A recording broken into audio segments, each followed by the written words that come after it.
Di sini akan melakukan eksperimen energi alternatif. Tapi sebelum itu, perkenalkan nama saya Raitu Berluari Kamsa. Saya Jenika. Saya Nisa Bahana. Saya Natania Stila. Saya Nanda Bintang Rianka. Saya Fauzan Julianza. Selamat menyaksikan. Tujuan dari proyek ini adalah untuk menjelajahi kemungkinan menggunakan buah-buahan yang tersedia di sekitar lingkungan kita sebagai sumber energi untuk pembangkit listrik. Dalam Al-Quran Surat Al-An'am ayat 141 sebagai berikut.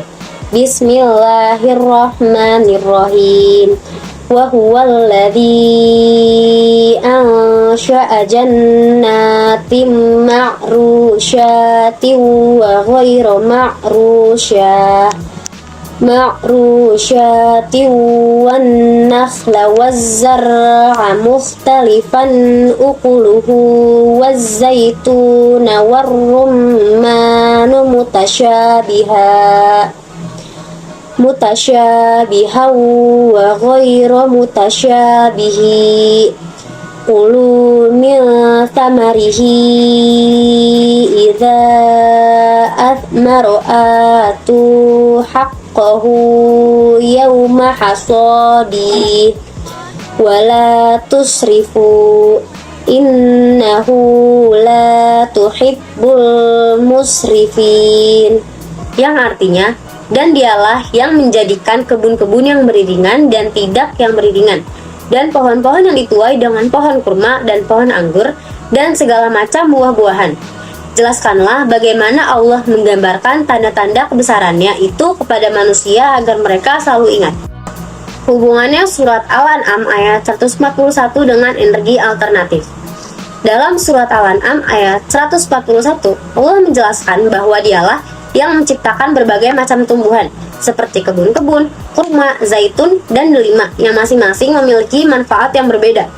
Ayat ini menunjukkan bahwa tumbuhan adalah salah satu ciptaan Allah yang memiliki banyak kegunaan, termasuk sumber energi alternatif.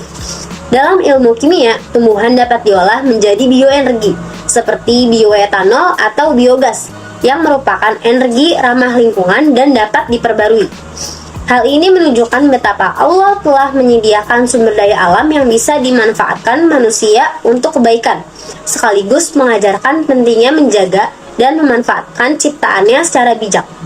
Percobaan ini bekerja berdasarkan prinsip sel galvanik atau sel volta, yaitu reaksi kimia yang menghasilkan energi listrik. Dalam percobaan, dua logam berbeda, biasanya seng dan tembaga, berfungsi sebagai elektroda. Sedangkan cairan asam dari belimbing uluh berperan sebagai elektrolit. Buah belimbing uluh memiliki kandungan asam organik, terutama asam oksalat dan asam sitrat yang bersifat elektrolit. Oleh karena itu, hipotesis pada percobaan kali ini adalah apabila buah belimbing uluh digunakan sebagai sumber energi alternatif, maka buah tersebut dapat menghasilkan energi listrik karena kandungan asam organik yang ada di dalamnya berfungsi sebagai larutan elektrolit yang memicu terjadinya reaksi elektrokimia antara dua elektroda logam, yaitu seng dan tembaga. Dengan demikian, semakin tinggi tingkat keasaman buah belimbing uluh, maka semakin besar pula tegangan listrik yang dihasilkan. Untuk alat dan bahan di sini kami menggunakan belimbing ulu, paku, kabel jumper dan klip buaya, pisau, koin tembaga, dan lampu LED kecil.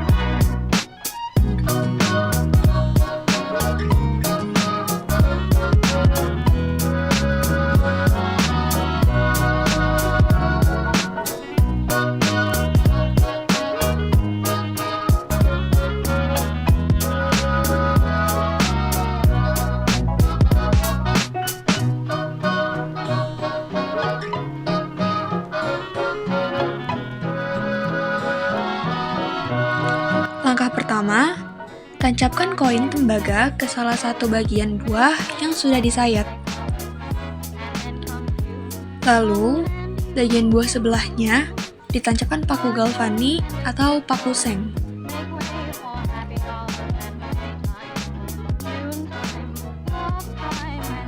Lakukan step itu sampai 4 buah belimbing wuluh.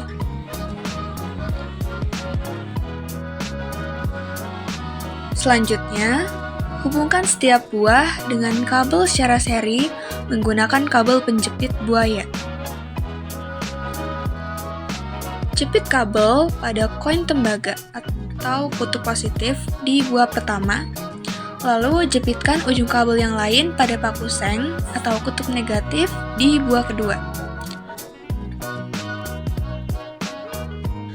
Ulangi proses ini untuk menghubungkan semua buah secara berurutan.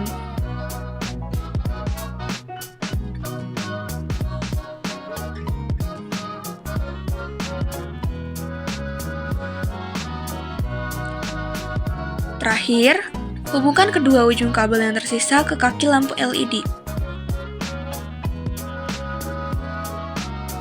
Lalu, amati apakah lampu LED-nya menyala dan seberapa terangnya.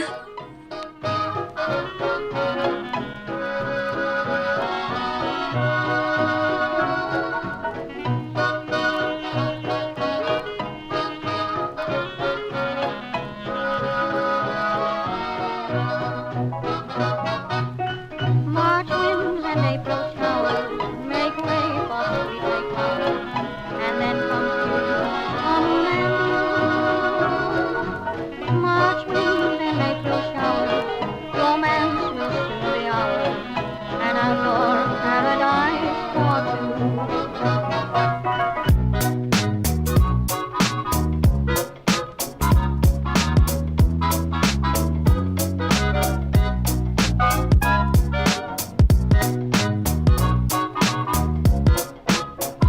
Pada percobaan menggunakan buah belimbing wuluh, lampu LED menyala terang dengan skala keterangan 3, lumayan terang.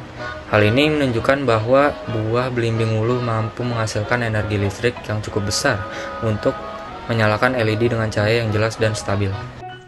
Untuk kesimpulannya adalah, dari hasil percobaan dapat disimpulkan bahwa buah belimbing wuluh dapat dijadikan sebagai sumber energi listrik alternatif pengganti baterai. Hal ini karena belimbing wuluh mengandung asam kuat yaitu asam oksalat dan asam sitrat yang bersifat elektrolit sehingga mampu menghantarkan arus listrik.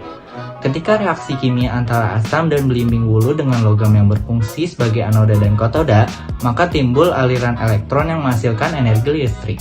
Pada percobaan ini, lampu menyala terang, menandakan bahwa belimbing wuluh memiliki kandungan asam yang tinggi sehingga mampu menghasilkan tegangan listrik yang cukup dan stabil. Nah, oke teman-teman, untuk saran yang pertama, penelitian selanjutnya dapat dilakukan dengan menggunakan berbagai jenis buah dan sayuran lain untuk mengetahui mana yang paling efektif menghasilkan energi listrik. Selain itu, dapat diuji pula pengaruh faktor seperti tingkat keasaman atau pH, suhu, dan ukuran elektroda terhadap besar tegangan yang dihasilkan. Yang kedua, energi listrik dari buah-buahan dapat dikembangkan sebagai salah satu bentuk energi alternatif ramah lingkungan. Misalnya digunakan untuk menyalakan lampu LED kecil, alat praktik sekolah, atau menjadi bahan edukasi tentang energi hijau.